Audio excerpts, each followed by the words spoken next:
Assemblée générale ordinaire de l'Alliance HQE-GBC, jeudi 8 juin 2023, sur Radio Imo et Radio Territoria. La conférence de l'Alliance HQE sur le climat et cette trajectoire 4 degrés en compagnie d'une spécialiste, c'est Valérie Masson-Delmotte, paléoclimatologue, directrice de recherche au CEA et coprésidente du groupe numéro 1 du GIEC depuis 2015. Et jusqu'à cet été. Voilà. Valérie, bonjour. Bonjour. Vous définissez comme une physicienne du climat. Oui. Alors, les émissions de gaz à effet de serre, elles ont légèrement diminué, mais globalement, elles continuent à augmenter. Enfin, en vitesse, ça progresse moins vite, mais la pente n'est pas très bonne. Pourquoi Alors, en fait, et qu'est-ce qu'on peut faire ? Donc, tout dépend de ce que l'on regarde.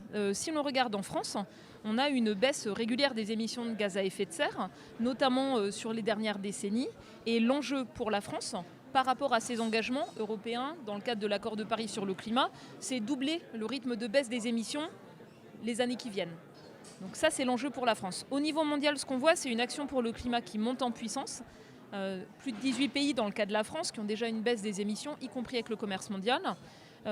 Des politiques publiques, des lois qui encadrent la moitié des émissions, qui ont permis d'éviter d'émettre plusieurs milliards de tonnes de gaz à effet de serre chaque année, mais qui ne sont pas encore suffisants. Donc bien, mais pas suffisant. Donc au niveau mondial, on a encore une poursuite de la hausse des émissions de gaz à effet de serre, mais ça ralentit, et notamment pour le CO2, issu des énergies fossiles, c'est celui qui pèse le plus.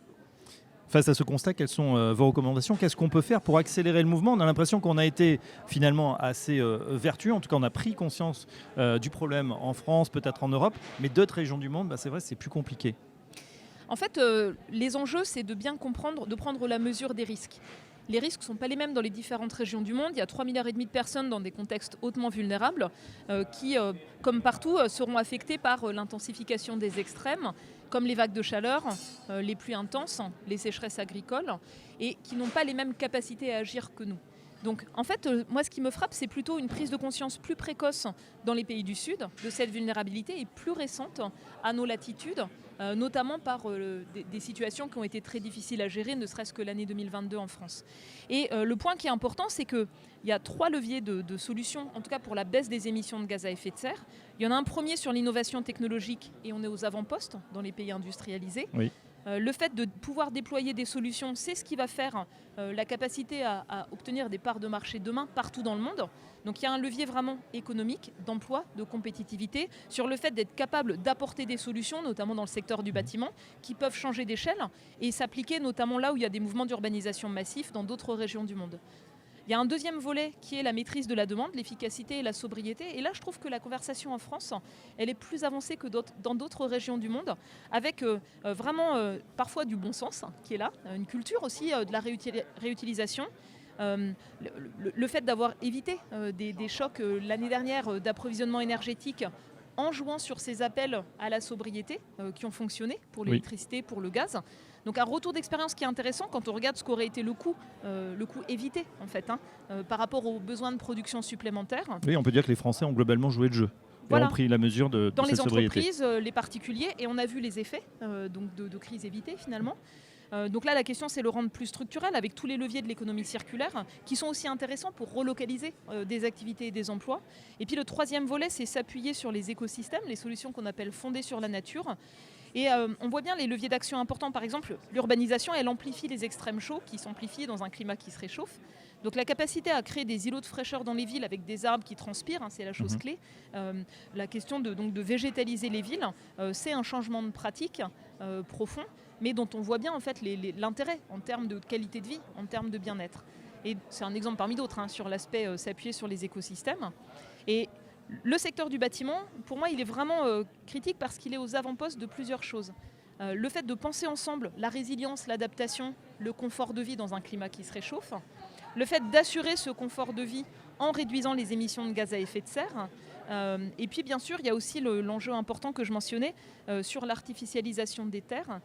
Donc pour conserver une capacité de production agricole, conserver les sols agricoles, mais aussi pour conserver les forêts. Et en fait, on est sur une situation préoccupante sur la dernière décennie avec une baisse du puits de carbone forestier en France, une augmentation de la mortalité des arbres. Et donc la manière d'utiliser les terres compte.